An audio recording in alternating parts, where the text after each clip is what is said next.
maybe was newly added to our list of contacts that we was through our task force or at one of the meetings in the township. Okay, yep. Yeah, and I think we had asked if you wanted to be notified. Yeah. That's right, that's fine. If you want to sit over here, if you're alone at a table, they tend to pick on you. You just like home. My wife makes it.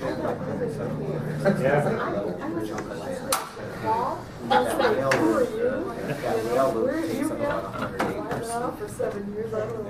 And the north part is where they'll have And I went to like legislative meeting over around here.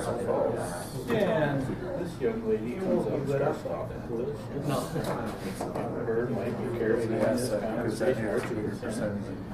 And They also had more lights on it for the beginning or something. It looked like it was so much during the construction. They were. They have to have lights on that. Because I introduced herself. I came from Hartford Road. And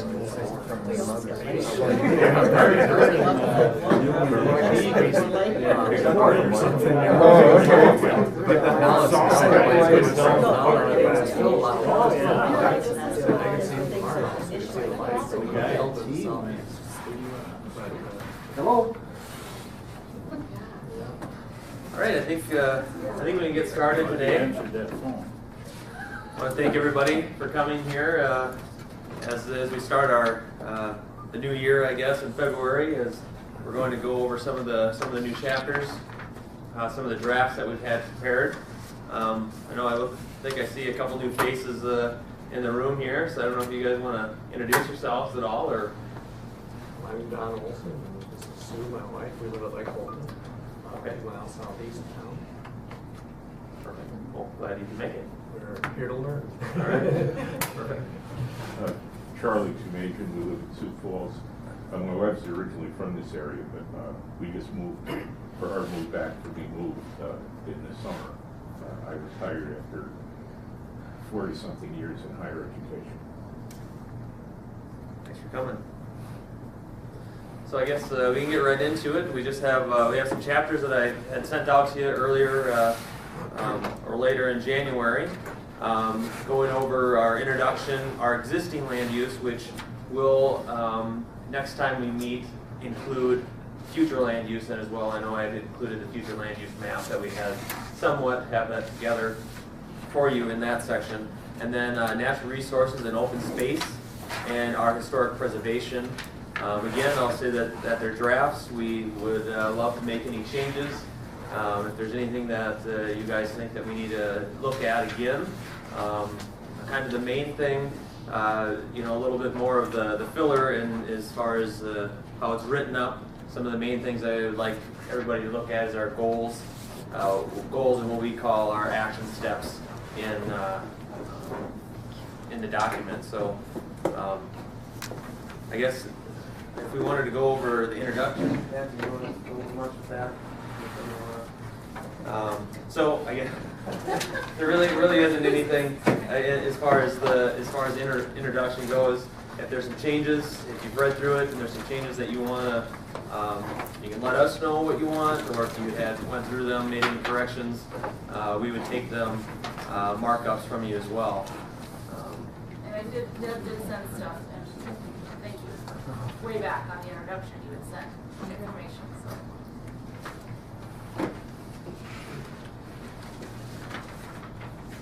So I guess if there's no comments at this time on the introduction, I will go into our existing land use, and I'm just going to pull up the same document that you guys are looking at.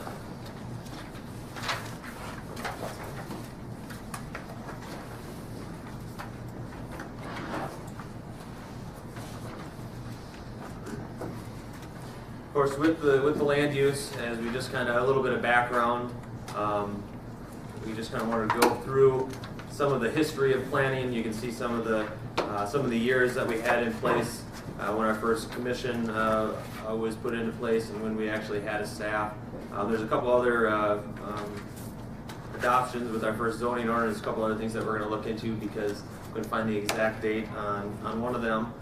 So we'll be looking at that in the future. I guess we worked with the existing land use. We came up with our existing land use summary. That's going to be the map as you, the diagram as you look forward.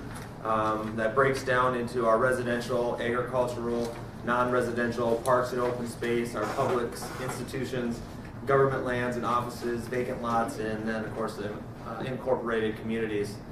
From that, using our GIS system, we were able to come down and break down each of the types of land uses that we have in the county and get kind of a depiction of what the county looks like out there from on the map, that point of view. From that breakdown, of course, as you know, most of our area is designated as ag land, and with that, 81.6% was ag property. We also have a map in there that goes over our distribution of residential dwelling units, which single family make up 25% of the county's unincorporated area, with many of them being in that 0 to 2 lot size.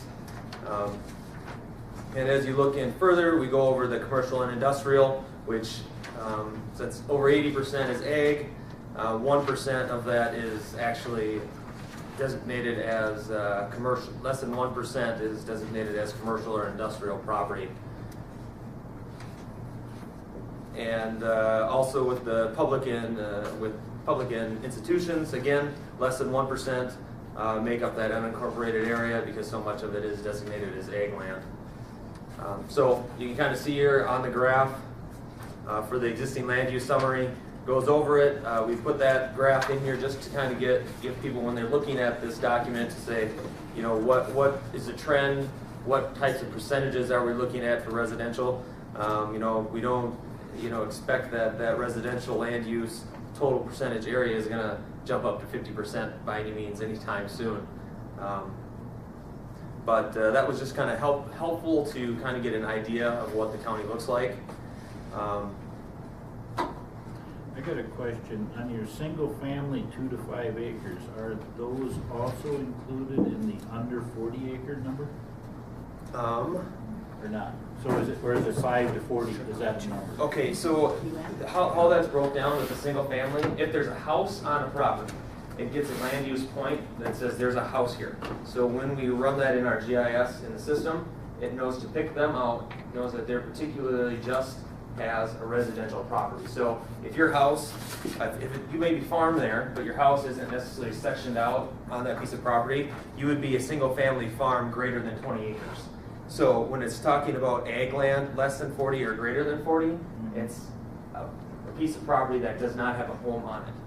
Oh, okay. So there's some discrepancies, you will, with that, but it's hard. So at what point do we say it is ag land or it's not ag land? So we're trying to break it down just so you can get an understanding of what type of land use is out there. I guess when I saw that, I looked at it, I thought, okay, is that under 40 then, is that the number of homeowners in Minnehaha County that are designated less than 40 acres as far as taxes and stuff?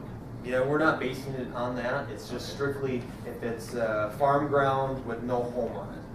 Okay. Anything else that has a house, single family dwelling on it, one of the other two. would fit underneath because it's residential at that point.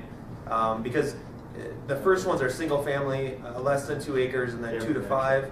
You know, most of them, when they're that small, it's just a house, it's just single family. Once you get over that 5 acres to 20, some of them are single family and farm. And then, of course, when you get over 20, most of them are farm, but there's still some just single family. Does this include like rural residential districts? That's right, and they would be in that single family residential. It doesn't necessarily have to be zoned. Sometimes people get that confused when it's zoned ag. Does that mean it's just ag use? No, because we have rural residentials or properties or subdivisions that are all zoned agricultural, and they're not. They're still residential because that's their use, but the zoning is ag.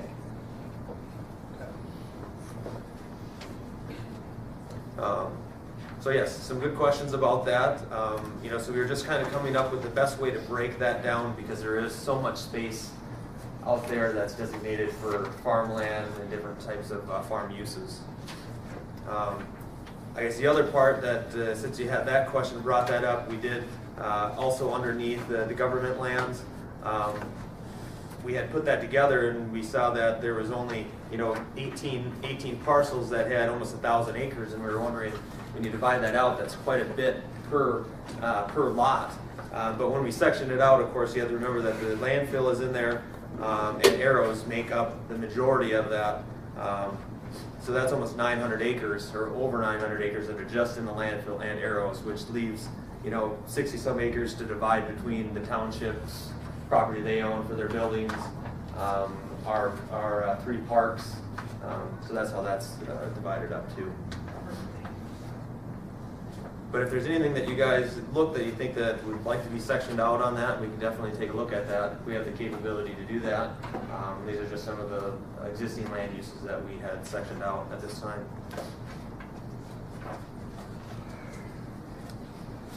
The next, as we go along here, is the distribution of residential dwelling units. And I kind of touched on that as you're reading through here. About the percentages that are within the county. You can see some of our largest townships being Split Rock, Brandon, Mapleton, Benton, Wall Lake, and Wayne. Again, this is just to give the reader an idea of what the county looks like. It also shows the residential trend of the county, which when people will go out of the city limits, the majority of them will locate in one of them 6 townships. And so that's you know, a way that when we look at it as far as our building eligibilities, where we want to place them, should they be clustered, should they, you know, are we preserving that ag property or that ag land that it seemed like this group has stated over and over that they would like to do.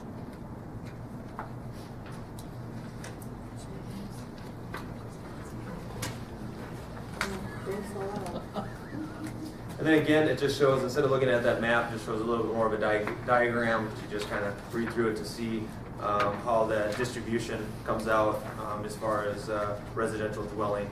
And of course, this is all existing, what's there right now. What's, you know, it's not looking at into the future at this point. So this is kind of the main thing that comes out of the existing land use, is our existing land use map. What is currently on there. I know it's kind of a little bit harder to see on.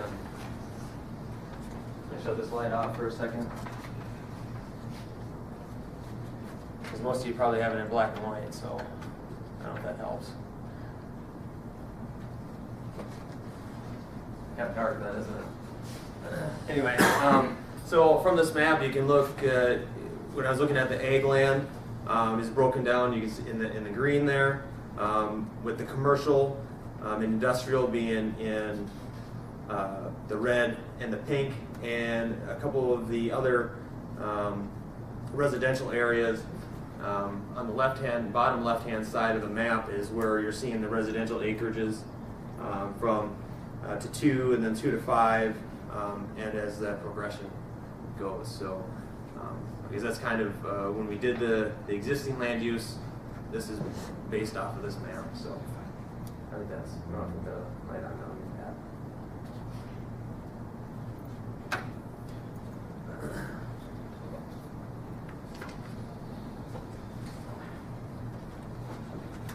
What was the blue? The blue on there is, the bright blue is where the mining activity is taking place. So a lot of that is along Stuck Creek. Stuck Creek, yes. Blue or purple? The purple? The bright blue. Yeah. Oh, I see. Okay, sure. Yeah. What's the purple? So this bright blue right here, a lot of the mining here, and of course there's mining up here. Then Merlin and Roy's up along here. What's the purple? Purple down here. North of Brandon. Purple up here. That is the industrial. Yeah. Oh, okay. Yep, same that you'll see there, along with around these exits. You'll see Hartford, How about the darker blue? The dark blue. South of Humboldt. That's going to be this blue here is our rec areas. So would be that's hunters, Fish and wildlife. fish and wildlife, and rec.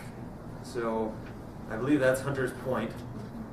Is right here is a clay pigeon gun club type deal, and then of course down here we have Bald Water West, and then there's some other rec property out in Split Rock Township. Some of that would be game, fish, and parks, that type of property.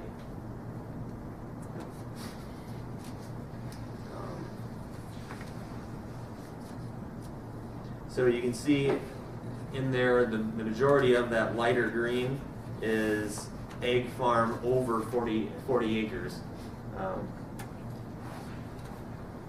Is the majority of that land use. And then of course the next majority seems to be that agricultural from 20 to 40 category.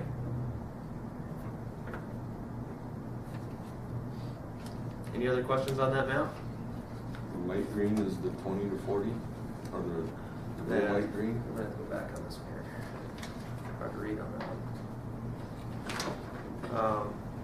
So we have, under 40 and over 40. So the light green that is the majority of that map is the over 40. Under 40 is a little darker green color that is located on the map. Can't give you a specific area because it's all over within there, that color right there.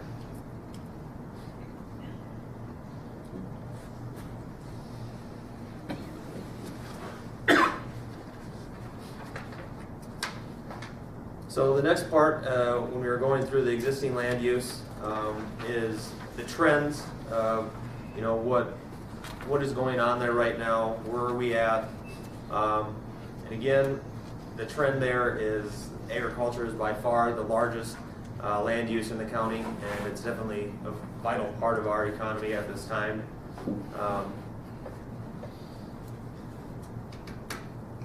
I think with the trend that we can see is that when people are searching for a property, they're looking for sites that are isolated.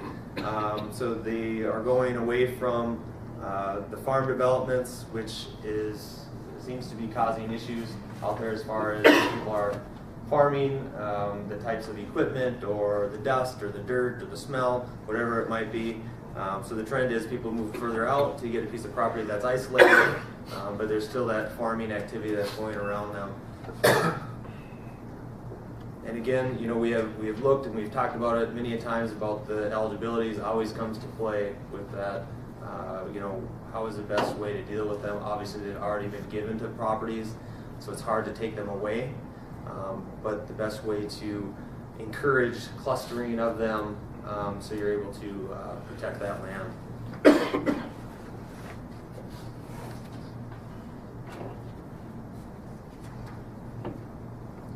So I don't know if anybody else thinks of or sees any other trend. I know that I just kind of briefly went over what we had written here. If there's any comments, please feel free to interrupt me. The next, going over the existing land use and the residential trends, which in here I did provide a couple of graphs and kind of a sheet in here from Access that is showing you the amount of housing that we have in the county and where it's located at. So as of January 2013, just over 6,000 housing units were in Minnehaha County, which in the unincorporated area, which just over 70,000 in Minnehaha County total with all the municipalities included. And you can see with building permits that we've had, 581 housing units were built between 2003 and 2012. So we also have to look at that trend to where we will be as a population in the future. And one of the larger areas that we look at for the trends is the Wall Lake. Seems to be a popular area. We do see that we expect future growth out there, but the future growth is going to be looked at in terms of what types of infrastructure they have out there and Are they, or will they be expanding their sanitary sewer district?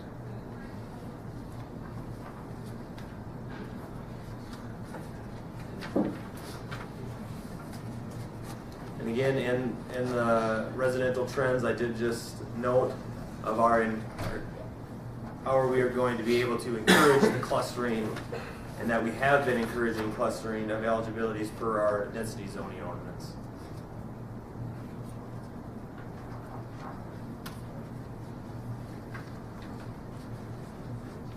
So with the residential trends, we just put together a few graphs here that shows Minnehaha County single-family dwelling units, and then the unincorporated new single-family dwelling units.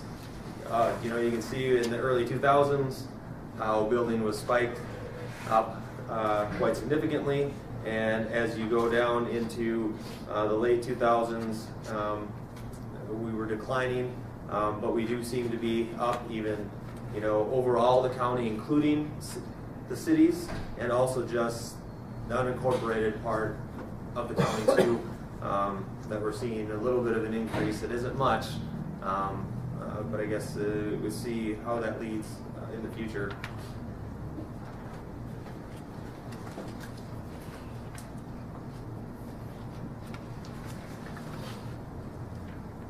The next trend we'll talk about in here is about the commercial and industrial development trends.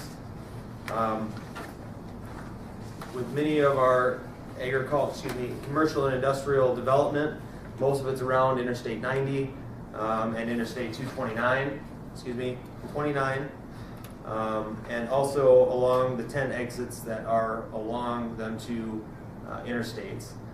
Some of them being at the Crooks Renner exit, a very popular spot for industrial and commercial development.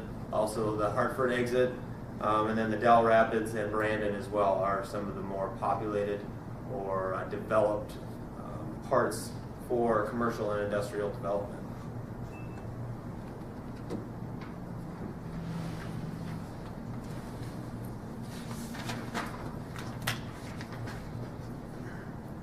And as we had talked in prior meetings, and as we had looked in the future, we continue to anticipate that most of our industrial and commercial development will be located along the 10 exits and along the interstates that go in the county, just because of our transportation network and how it runs seems to be popular and easy access for properties of the nature of commercial and industrial.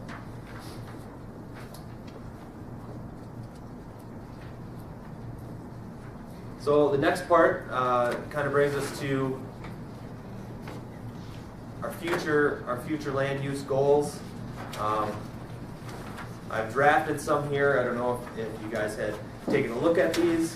I can go over the goals with you guys. If there's anything, if we have any comments so far before we go into them.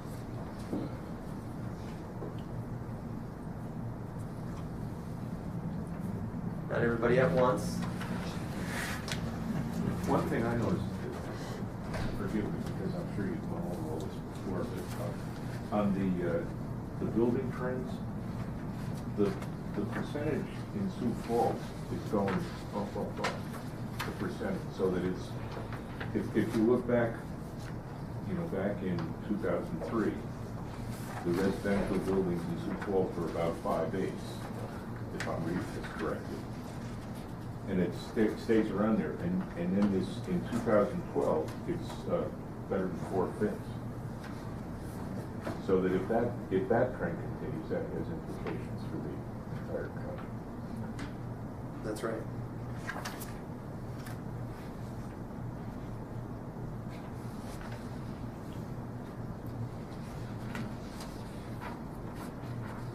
Is part of that though from Sioux Falls kind of gobbling up some of those fringe unincorporated areas too?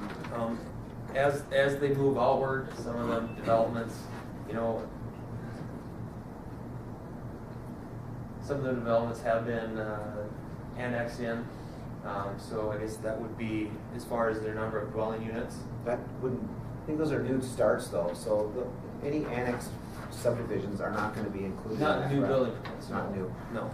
But in terms of single family total, there would be different for the city of Sioux Falls versus the corporate area. But no, you're right. Gas prices have doubled since 2003 or whatever, so I'm guessing that has something to do with it. Yeah, all I was saying is, if you look at the rate of growth, if the rate of growth is very different in the three categories, and that has real implications. And right now, it's like Sioux Falls is growing at it's taking up a bigger percentage of the total. That's what I was getting at. And we do,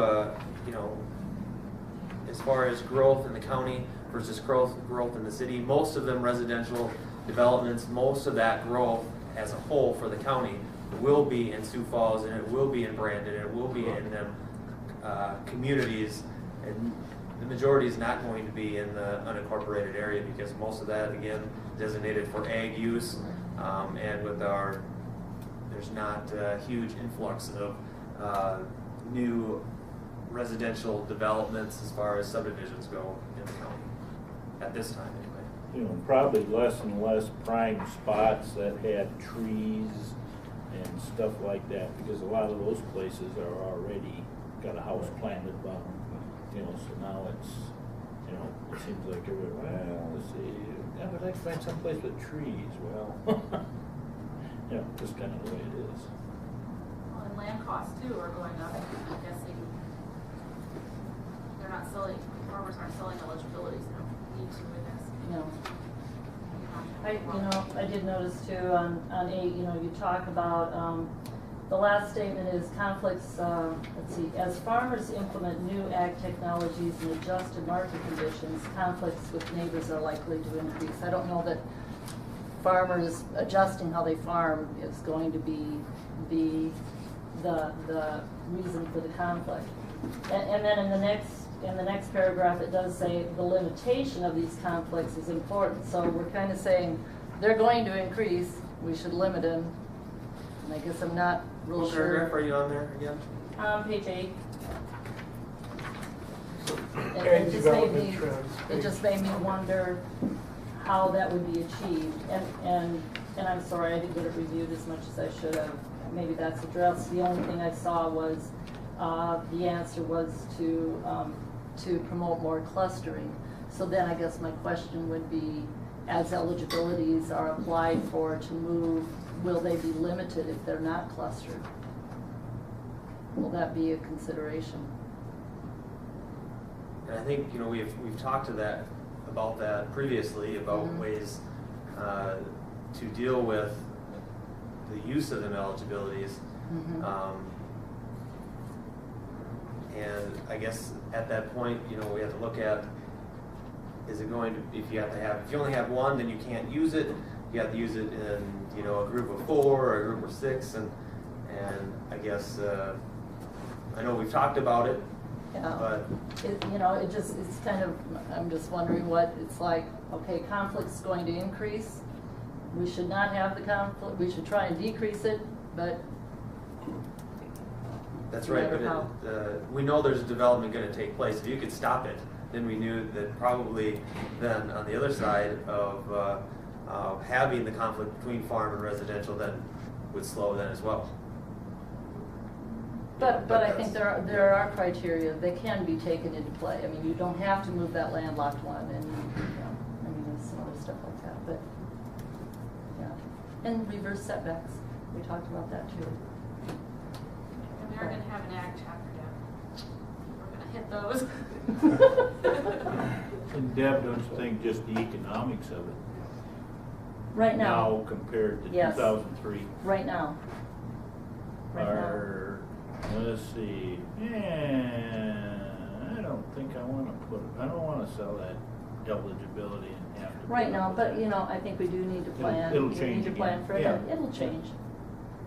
Yeah, there's no guarantee with that. No. Sure. Yeah, I wish there was. Absolutely, sure, right, yes. Wish that was the case.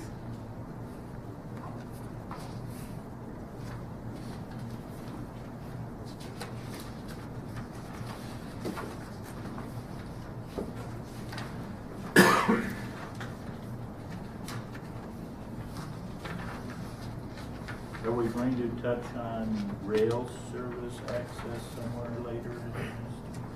That's right, and I think as we go forward with future land use, we'll address some more of the areas that we have picked out that we believe that are better suited for commercial or industrial development that would be along that rail. That's already, you know, part of the Eastern Farmers deal is because it's along rail, you know. And that you mentioned that, our prior comp plan did address and it wanted the nodes over the hard surface roads, you know, as far as where they meet, is that's a good area for commercial or industrial development. Now, we all know that that is prime land for that type of use, but sometimes people overlook just, it doesn't have the intersections of that. It could be intersecting with the rail as well, which makes that a really popular spot for a development, just like farm, different types of farm usage.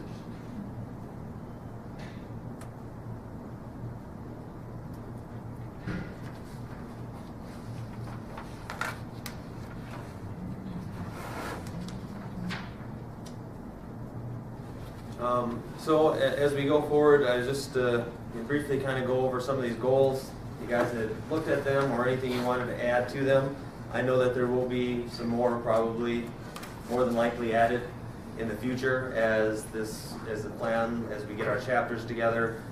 When we have the ag chapter, we'll probably put some more of the goals into the actual land use.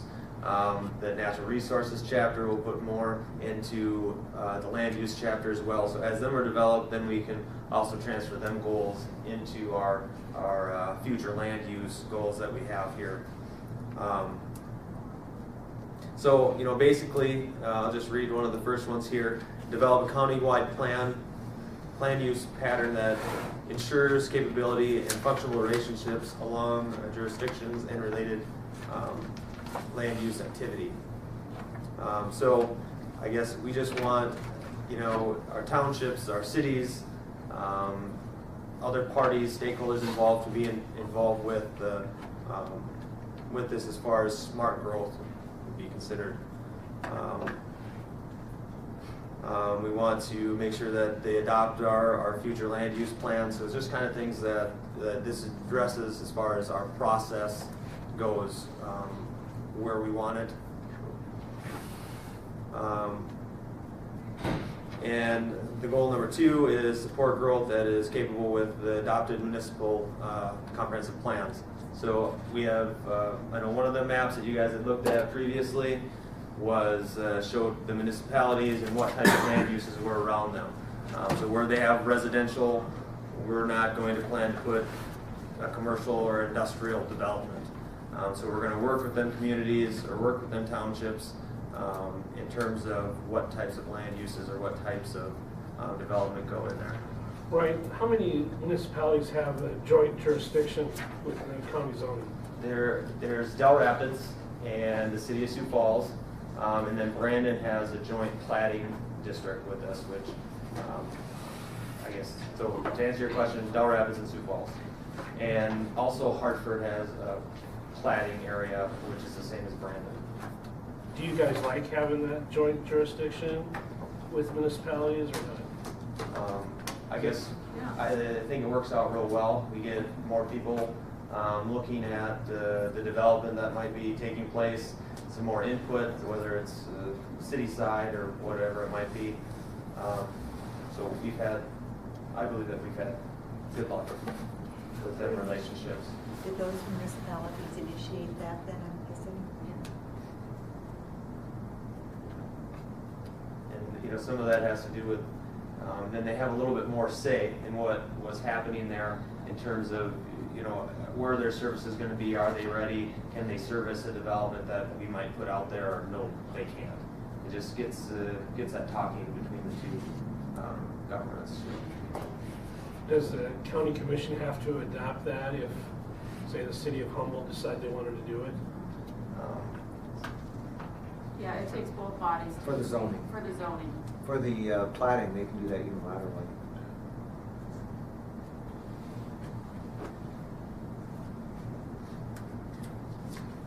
So basically, either entity on zoning can nix it, They both have to agree on the zoning. on the zoning plating, it's just a Plating, the city- conference type thing. The city can just adopt that, but whatever city can adopt their a plating jurisdiction. Okay. So Brandon could not stop you guys from zoning an area industrial or recreational?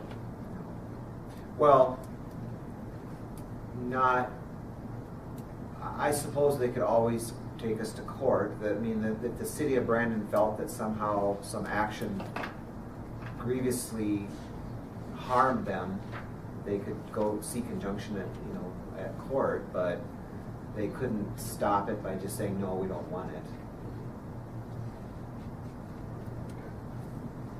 So then how come some of these communities don't have that same agreement with the county?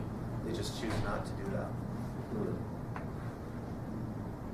Like maybe it could be, So you guys like the relationship with the ones that you do, like, Del Rapids, Hartford, with that? Sioux Falls and Del Rapids have joint zoning.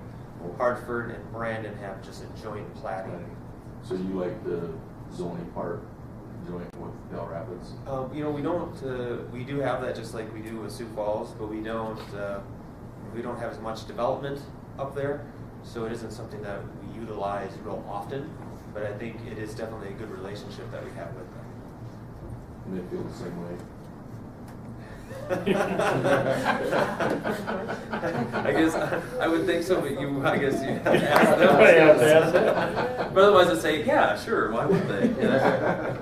Well, no, it's not something they were forced into doing. They wish to have that joint with. I think sometimes maybe a better analogy is it works really well with Sioux Falls because we have a lot more activity with the city of Sioux Falls.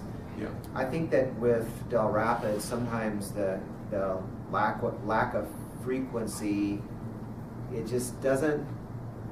I mean, there's always like we're restarting it then, not restarting it, but it just doesn't happen very often. And When it does, you kind of got to go backtrack and do everything. well, yeah, it's just like why it just works much better with Sioux Falls because we have a lot more activity and there's. More repetitiveness with it, you're Yeah. using it all the time, or it stays familiar to everybody. Yeah. And they also, they have Sioux Falls actually has planning staff that advise them at their Yeah. normal planning commission meeting. Now, Del Rapids has a planning commission, but they don't have planners on staff. They have their city administrator that I believe does most of the work and for that committee. But I don't know their involvement at the city if they're there every month or every other month. Yeah. I think a lot of times it worked well together. I think we generally always supported whatever they wanted to do. However, sometimes if they didn't want to be the bad guy and they were looking for direction, you were able to provide that, and then we were able to support them in that as well.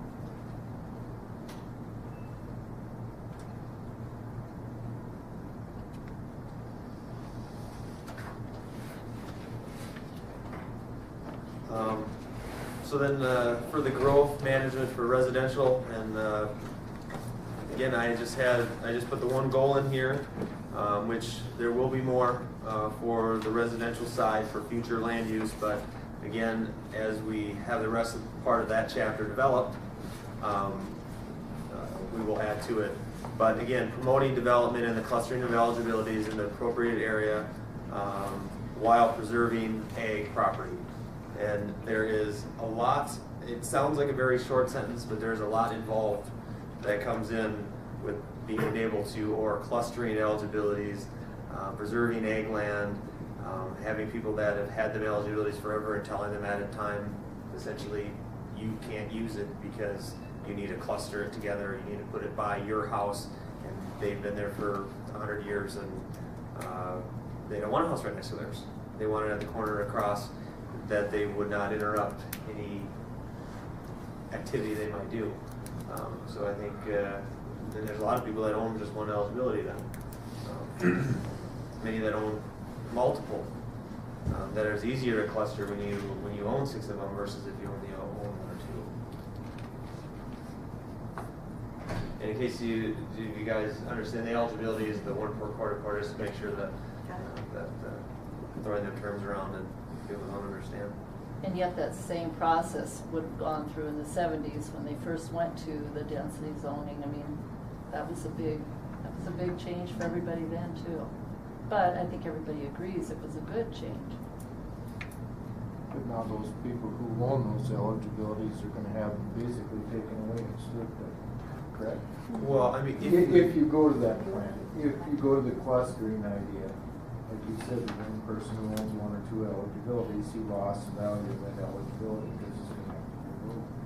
yeah, But does it have to be forced clustering, or could it be, see, right now you don't really have that option, right? To do clustering? No, you can't.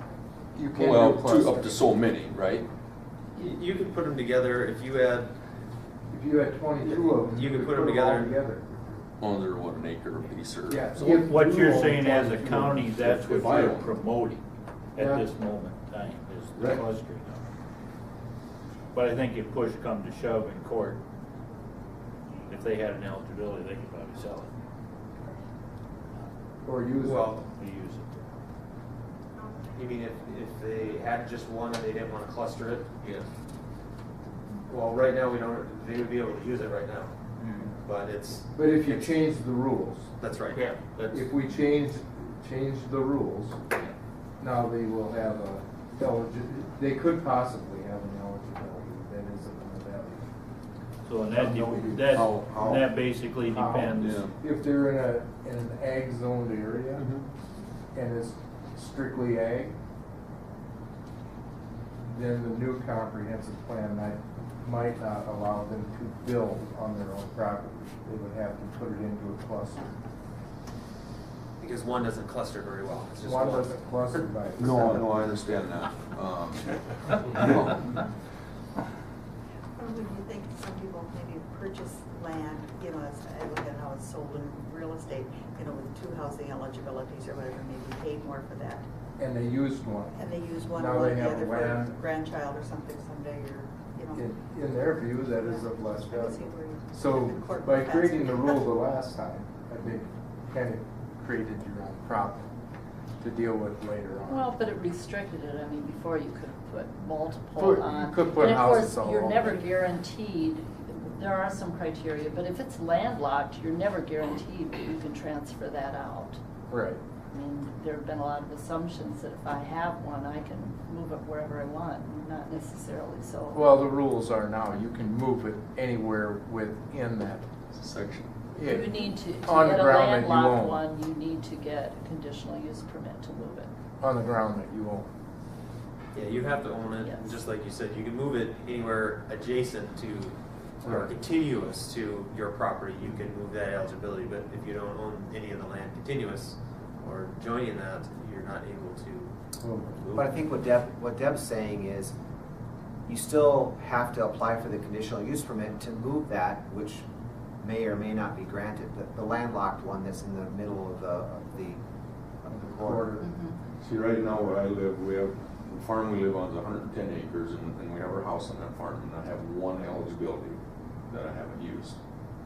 So by the clustering concept, that eligibility becomes basically worthless.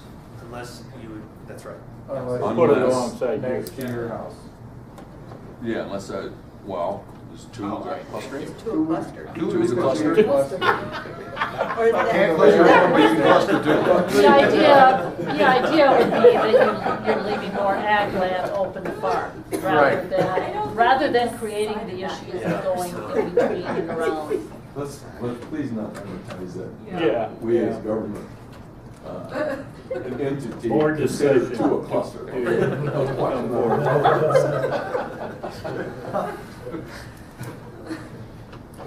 Gaggle of geese or cattle or something.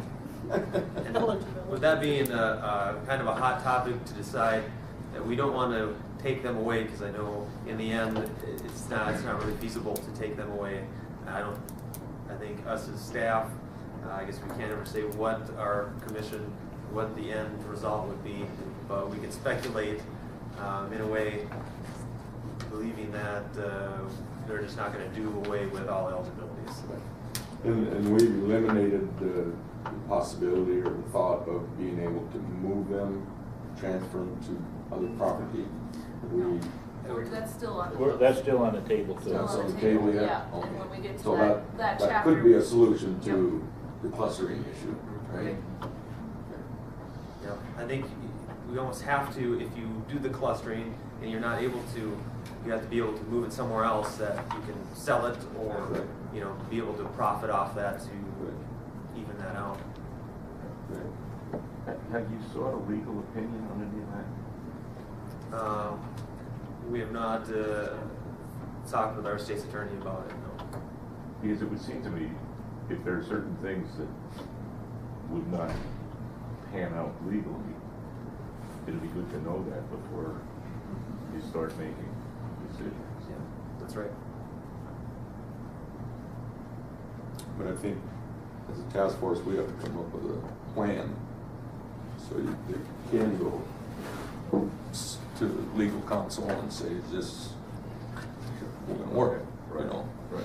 right now we don't have a plan. It would seem, common sense, it would seem to me, if you have an eligibility and now the county says we're changing the rules and it's basically worthless, Yeah, that seems to me would be a problem. be a real problem. Yeah. And so, you know, knowing that Yeah. would make a difference in what your group would. What would make that different from 40 years ago when there wasn't a comprehensive plan where you could build a house anywhere?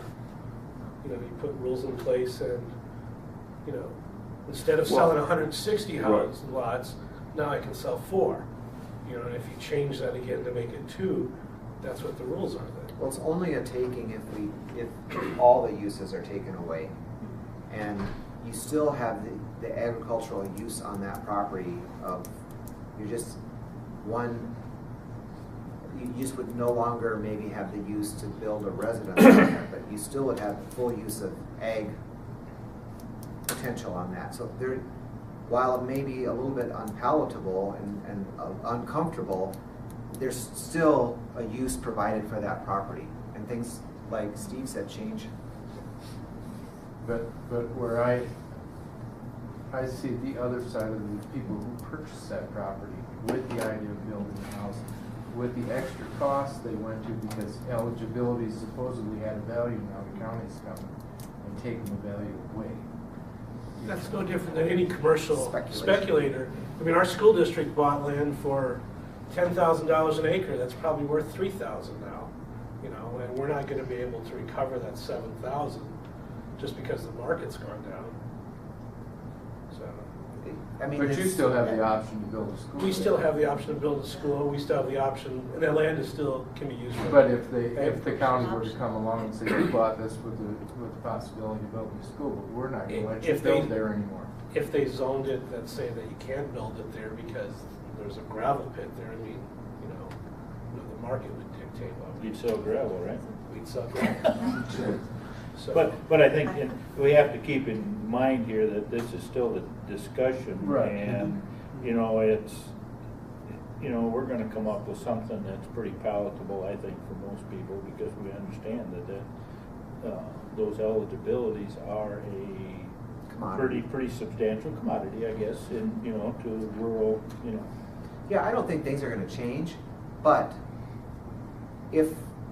I'm just saying that should they ever want to change them, there's, you know, lists of Supreme Court cases that support government being able to change zoning without people's approval. I mean, that's just the way it is. You know, I think it kind of went to such extreme that a lot of these eligibilities did restrict some of the farming practices. I mean, we had how many people coming in here that wanted to expand their farm operations, and because of the eligibilities that were sold around them, they were halted. They were halted in an ag district. And, you know, you can't go into an ag zoned area and say, well, I've got a right to put a house next to you, but you don't have a right to expand the use that you're Build a doing. hog shed. maybe, and I know I've raised this issue before here, and it wasn't very popular, maybe we should go to what Cottington County does, and I think it's 20 or 30 acres if you're gonna build a new house on a green site. You have to have a minimum of, is it 30 acres, I think? You guys know, Scott? No, I don't know. I mean, that prices a lot of people out of building a house in the countryside, but, you know, some people would think that's good. We had some discussion, I think, in one of our meetings, if I recall correctly, if a farmer wants to put up a hog barn or feedlot or something, I think there's a setback requirement of, is it a half a mile from the nearest home? Is that what it is? Depending on the size, depending on Right, the animal right. units, yeah.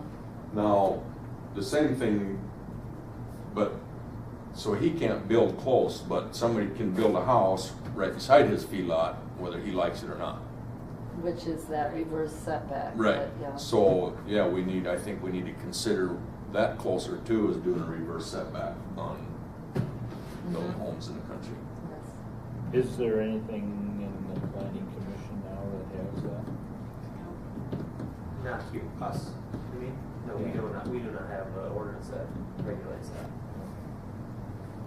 But I So think we if- also see that with our public lands too, where you have a public wildlife area, there might be an eligibility in that quarter. People tend to want to put their house right next to it. It looks good until people are out there shooting in the farms. Yeah. Yeah, and I know that I think during your guys' presentation, I believe that we had talked about that too. Well, and then But you it's could good also, yeah, you could also do that, the whole concept of reverse setbacks against the rail tracks. I mean, maybe you shouldn't build anything within 1 mile of the rail lines. No residences because of potential derailments or, Well, it's legitimate. If you did have a derail, what's carrying hazardous waste, it's a legitimate So you're concern. gonna tear down all the towns that are built on the railroad tracks? no, But you're lessening the potential for conflict, for land use conflict by saying, you know, you At can't this build a point in house time, if it's within a quarter mile or whatever that setback is, 800 feet of a rail track, existing rail track. I mean, I think that, you know, we have lots of issues. We have ag issues. We have hunting, recreation. There's transportation issues. I mean, so. Well, it's kind of like, people don't have common sense. You tell them they can't build a house in a floodplain. I mean, you think nobody would want to, but Yeah.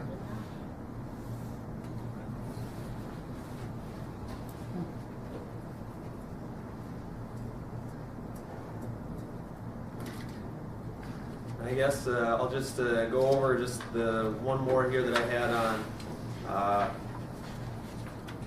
commercial and industrial. And of course, is supporting commercial and industrial development in these areas.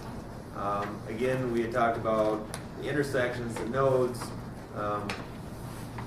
as long as they're compatible with our existing land use or our future land use map that we pretty much have created because of this group. What we've looked at, things that we've worked on to create the future land use map, which is in the very last page of this first document. The other one is here is for our ag uses, and I guess I can we'll address that when we do our ag chapter as well. But the one that's on here is protect and preserve agricultural uses and the economic vitality of farming operations. So again, we're limiting the residential development in some of them areas. I guess it's always that residential development goes on each one of these trends and can go on each set of these goals for growth management, for ag and residential rec uses. So you'll see this map again. Again, we'll be looking at future land use in that section as we move forward. So if there's not any other questions or we can move on with the next chapter too.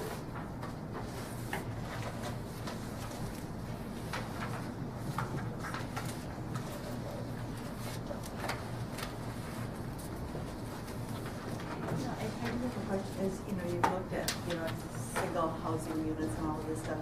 Have you looked at age of population and such too? Is that a factor you consider? Looked at the numbers, but there's not huge fluctuation actually. I mean, overall in the state there is, but in Minnehaha County there's not. I mean, Sioux Falls is younger than the outlying communities, but it's really kind of steady. Hate to tell you this, you're getting older. That's the same as everyone else. The alternative is very good. In terms of residential, the people that are affording to build homes out in the county, if that's what you're kind of basing your question, that it's not, your first starter home is not going to be rural acreage out in the county, more than likely. Do you have an idea how many of those housing eligibilities are left? Are we gonna, is there a, can we There's run a out lot. or? I just can't tell you. 400 or 500. Yeah, there's quite a few. And what percentage is that from the original? I mean, are we at 80% of them used up? Oh gosh, no, we're more like 30%. Oh, really? Yeah. Yeah, I mean, some townships, I would say, like Split Rock is getting a lot, Close. much closer. But then if you want to go up to Buffalo Township, you could probably. I was surprised The you whole look at town up there. that graph, Highland is less than Buffalo. Smaller township, Yes, isn't it? yeah, you lose a Half the size. whole line Oh, I of suppose of it is. section. Yeah. It's a short township, but. I have another question. Is this stuff submitted to the state at all, or? is No, the state- no, this is all local. They give us the authority to do this from state law. And the reason that comes to my mind is just, when I look at Minnehaha County and, when the wind was blowing, it was so dry this summer, I thought, okay, or this fall, Minnehaha County didn't seem too bad, but as you drove across the state, or I went to Yankton or Vermilion, and I saw the dust flying and such, I thought, wow, there's a lot of land that's been tilled up that maybe a little bit, but, We had less rain further south too. Yeah. Than what Minnehaha County had. yeah. Do a lot of difference from Crooks to Hartford.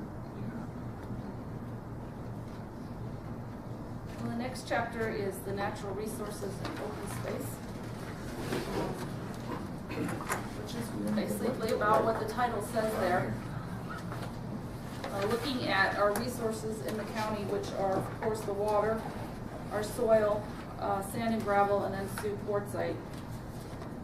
The first part is just basically a summation of what you can find here in the county. And so if you want to just go ahead to the next page, the second page, list the major streams that we have are in the Sioux River and the tributaries. Our lakes and wetlands, obviously everybody knows that Wall Lake is our big lake. And then our wetlands, mostly on the western part. We did put a sentence in here under lakes and wetlands at the bottom that some of the tiling practices are causing some of these wetlands to disappear. They may not be qualified as wetlands on any map or for farming purposes, but they are wet spots that are being filled in by tiling practices to have them be used for more crop production. Oh, let's run that by me I'm again. not saying it's a bad thing, right? I'm just saying it's happening that, some We of them. can't tile a wetland. No, I'm not saying the ones that are qualified as wetlands, but then we have just wet spots, maybe put it that way. Nuisances. There you go. Okay. I'll put that in there. The next page is our map of the county, showing the rivers or streams, the ones that are named in the county, and then the floodplains. The floodplain map is overlaid. That's the shaded color or the blue up on the screen. And of course, the big Sioux River, as we all know, that's where a lot of the major flooding is, and that's where most of the floodplain is between here and Bell Rapids. And then again along Skunk Creek and Slip Up and Split Rock Creek have the bigger areas. The next is about our floodplain. And figured Renner was a good place to picture on this, given that we had some pretty good Doesn't make shots. a lot different, I know does it? of what's happened in the past there. We are under FEMA for insurance, for our insurance program. We do control that. Through our office, we actually have over 43,000 acres that are in the floodplain, according to FEMA, which is, of course, as we know, is not always correct. And then we do have a few, we have some of our villages, especially Renner, that are, were built way back, started next to the river where they needed to be, but, today are paying the price when they're flooding pretty consistently. We have aquifers. There's actually 9, this will be the next page, 9 aquifers under the county. And we have the big 3, which is Split Rock Creek, the Sioux Quartzsite, and the Skunk Creek aquifers, which I would guess that most of us are getting our water supply from. And laid over those aquifers, we currently have a water source protection area, which is in the zoning district. It covers over 56,000 acres. And this allows us to offer some further protection on top of those aquifers. We restrict, you couldn't start a new CAFO under there, an animal feeding operation. There's bigger restrictions for tanks, like being double walled and so forth. So we do have that extra protection there.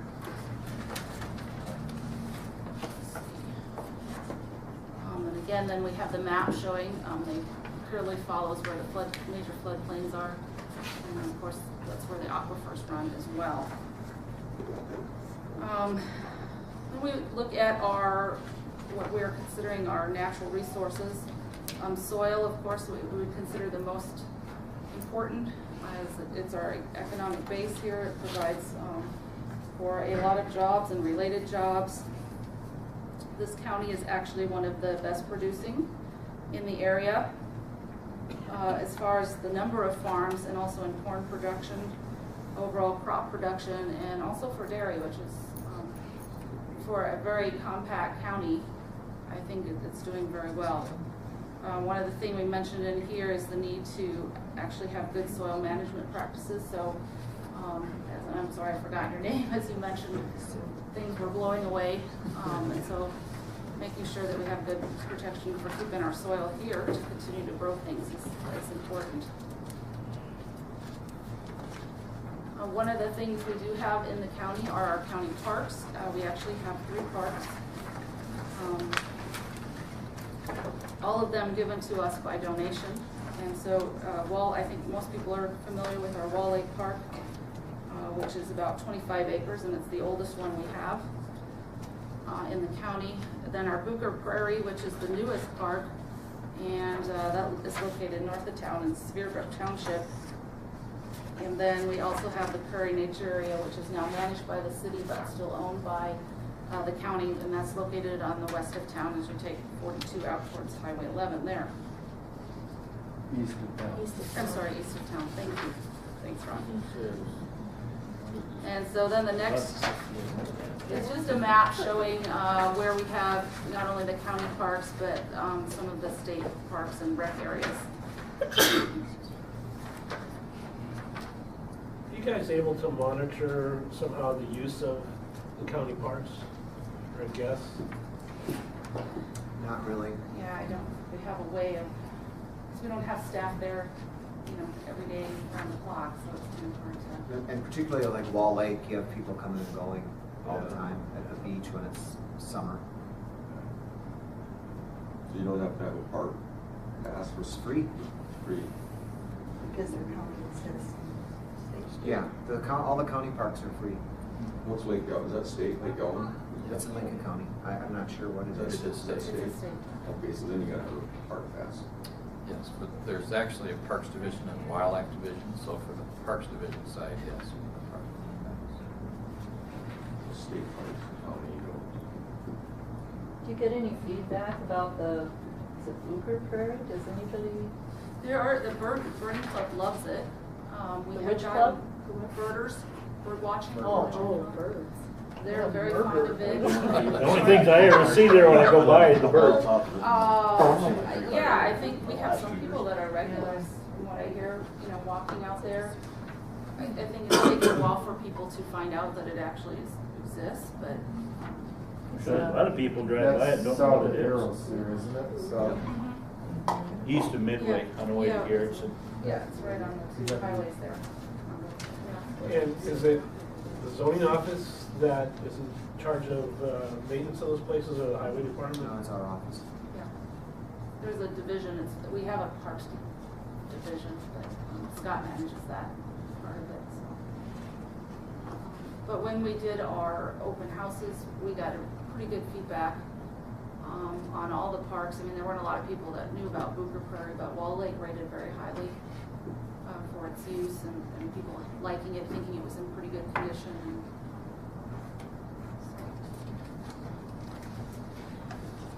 Has anything ever looked at like tying the parks together, you know, or I'm just thinking of bicycle trails, you know, from Hartford to Sioux Falls, there's that.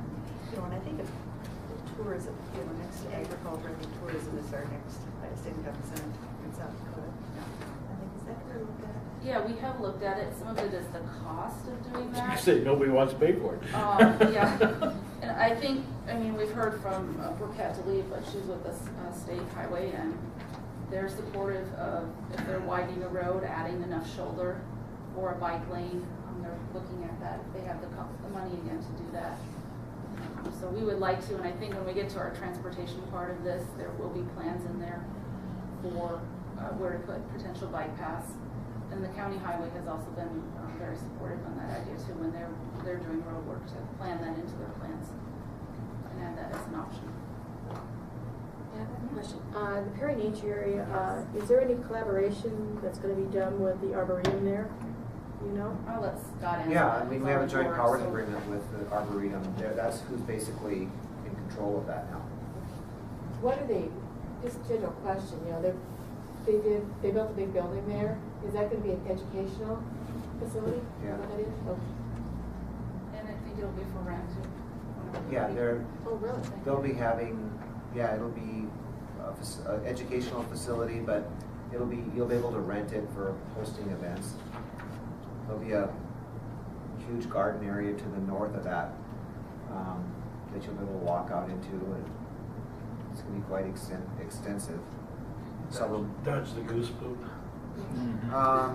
you're thinking of the other park. Yeah. You're thinking of Arrowhead Park. Oh, that's Not okay. far from there though. No, It's on the other side of the the highway. Arrowhead Park's on the Oh, south okay. side of the Within road. flying distance. Yeah. The smorgasbord is at Perry. Yeah. Okay. Okay, then Andy, we were in your area. A lot of this information came from when your presentation was here before the task force, looking at the number of game production areas that we have in Minnehaha County at 13 and the number of acres. And I'm sure everybody knows we have our 3 state parks, the Big Sioux Rec area, the Beaver Nature area, and Palisades State Park as well.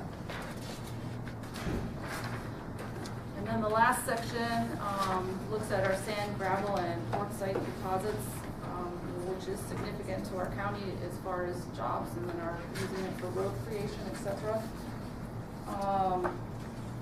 Mining operations are allowed through the ag zoning district and recreation and conservation, which is where most of them would lie along the rivers. And so that is by conditional use permit.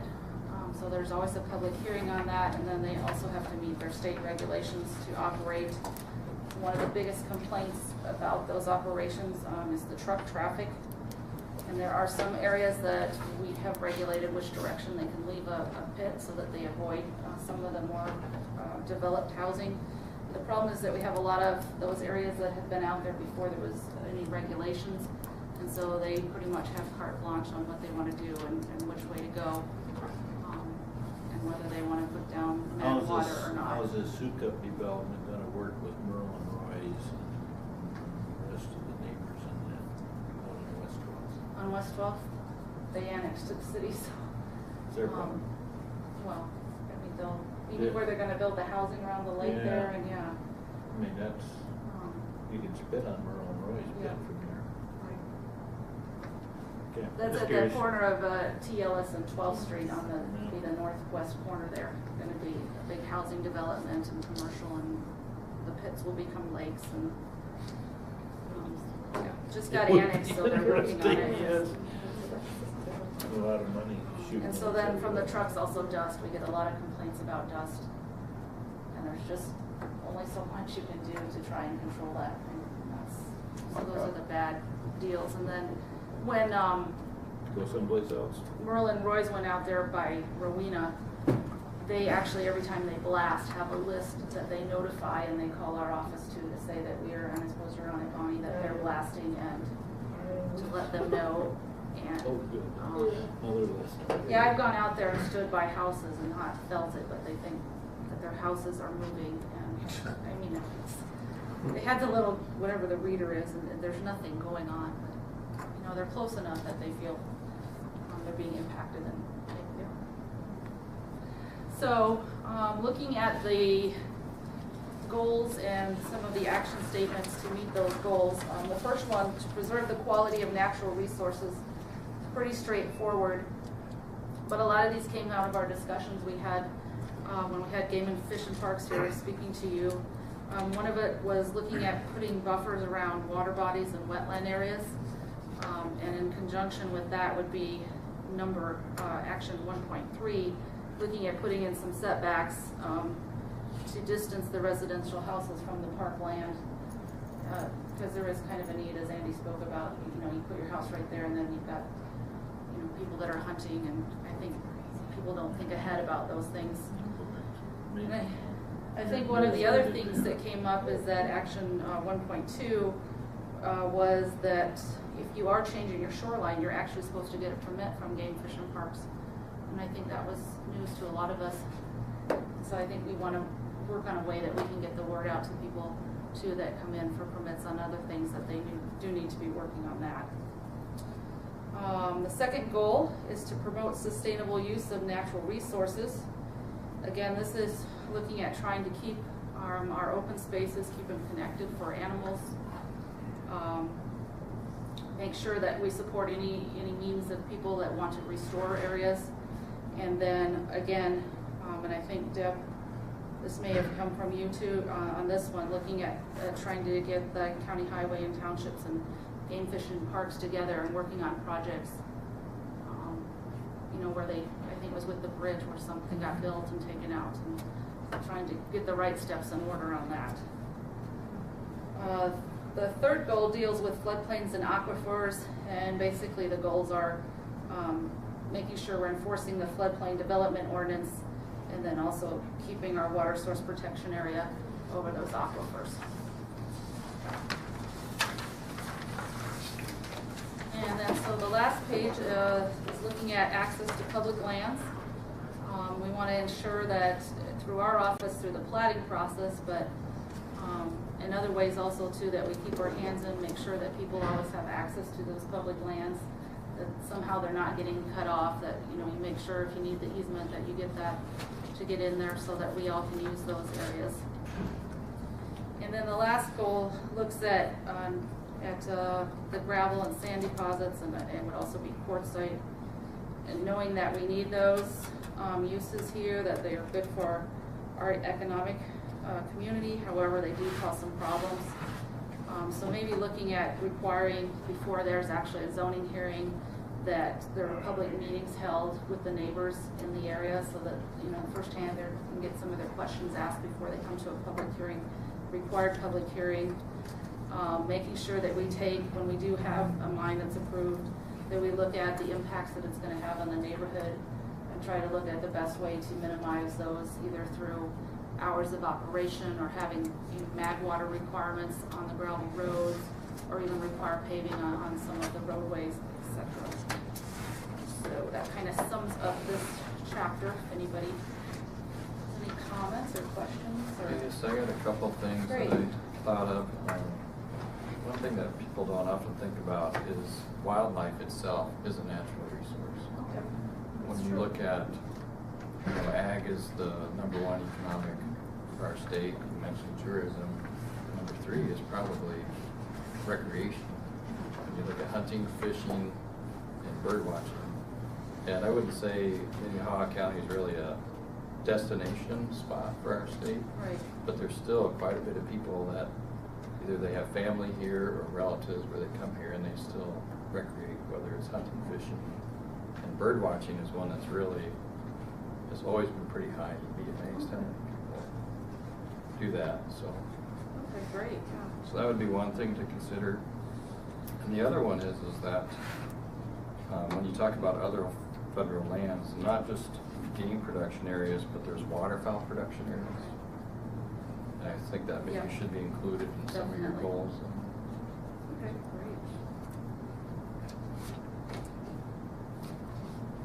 great. Are there federal production areas and state production areas? Yes. Yes, and what Dustin pointed out that I did not put the federal ones in there. That will be added. Oh, You know how he is. I mean, you see production areas and you don't always pay attention to Yeah. whether it's state or federal. Yeah, basically all the green and white signs are federal. The yellow signs are state. And white signs are still, they're privately owned, but we lease them to grants too.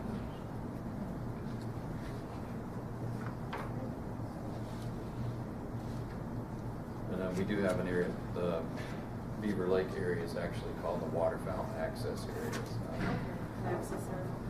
The main difference there is we don't pay property tax on waterfowl access area. Oh, good. Way to go. Good thing it's in West Central. It's a pretty small piece. It's you don't own the state of North. So we move on to the next one. No. The next one is historic preservation. I wrote that. It's not formatted exactly like everyone else's, but that's not a big deal. And I could throw out a picture of an old church or something. But, I think that this is a relatively concise chapter. It's not really heavy on the thou shalls and whatnot. I think it just wants to recognize that we as a community, and I think it's been brought up that tourism is a very important aspect, and this is probably one of the elements that actually bring people to our area, because we have historic communities, we have historic structures.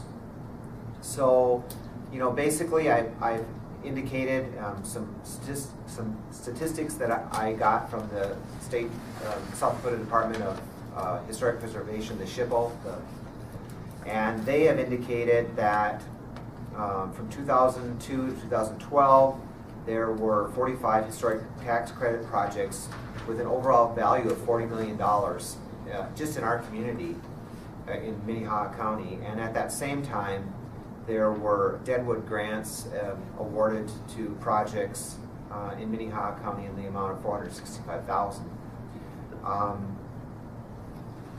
The third paragraph basically indicates that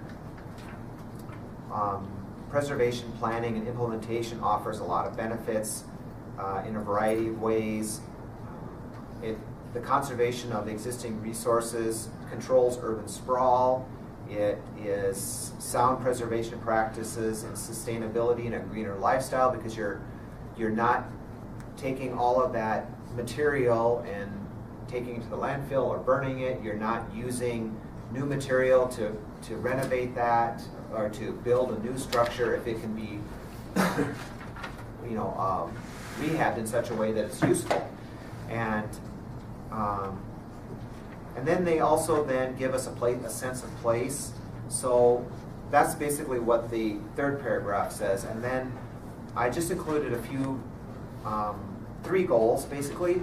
And if you felt that we needed others, I'd be glad to, we could put those in there and be glad to include them. But the goal is to basically, or to protect the historic integrity of Minnehaha County for its citizens, its visitors, investors, and property owners. I think we need to look at historic preservation as an investment in the property. And by the way, we did have one picture of a site on the historic on the historic register. The Renner Ball Diamond is on the National Register of Historic Places, and I think there's a little plaque out there. The second goal is to promote the economic the cultural, historic, and educational well-being of the community. And third is to enhance pride in historic accomplishments within Minnehaha County. I think that we have a very long history, not only ag history of homesteaders, we have a history of rock cutters, of quarrying and mining, and I think that's what's nice about that East Sioux Falls site, the Perry Nature Area, is that the Sioux Falls Arboretum is going to be actively promoting the history of East Sioux Falls, the quarry, the stone cutters that live there. And I think that all goes into making our community, giving us a sense of community, makes us something different than what Brookings has or Watertown. And in some ways that should be preserved. And to what degree, I think that's open to interpretation. It doesn't say that if you have an old barn on your property, it has to be saved. I just think it's something that we should put out there and just acknowledge that it's important to some degree. So that's, well, I guess there's a fourth one, sorry, a fourth goal, and that is to educate the public to the benefits of historic preservation of structures, areas, sites, and other historic resources which are listed or eligible for the National Register of Historic Places. That's just a general, leave the door wide open. And this may end up as part of the history. I'm not sure yet where this will end up in the comp plan, but tourists like to see old buildings and structures and whatnot. And I think if you just look at, for example, the old courthouse museum, you know, in the 60s when this building was built, the idea was that was going to be knocked down and turned into a parking lot. And I think, yes, there has been some cost involved with keeping that structure viable, but I think it's an awesome looking structure that you just don't find anywhere else in communities across South Dakota where you have that beautiful building. So that's it. If you have any other ideas of goals, let us know. All right, I think that kind of sums up our discussion. Of course, you guys have my email. If there's things you think of, or if there's things you jotted in your in the notes here, or you know, you can provide them to me, leave them with me, whatever you'd like. That would be great. Or email me your notes or what you found, or whatever you'd like. That would be great. I always want your comments as much as we can. I guess what we're looking at, I guess for next time, I'm not sure if next month we'll meet, but for sure I believe on April 4th. But I will let you guys know via email regarding when our next meeting date is. I know everybody should have gotten our new calendar for 2013. If you haven't, let me know. But that's what we're looking at going forward. And I will send you them chapters as they become available. So there is a meeting scheduled for March, right? There is. So we will not have one. That's right. Depending on what chapters are ready, no sense to make sure you guys have enough to look at and review before we come back here again. So I can schedule something else that day. Yeah, I think we'll look at just going to April, especially if we're going to tackle the ag chapter. That one's Okay. Perfect. Thank you guys. Thanks. Thank you.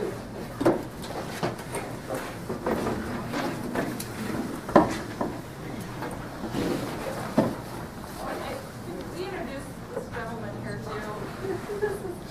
Yeah, I'm Nick Bosch. I'm with the Minnehaha County Economic Development Association. So glad to be here listening. And from all of you. You need help. It's a gift that you can call on economic development.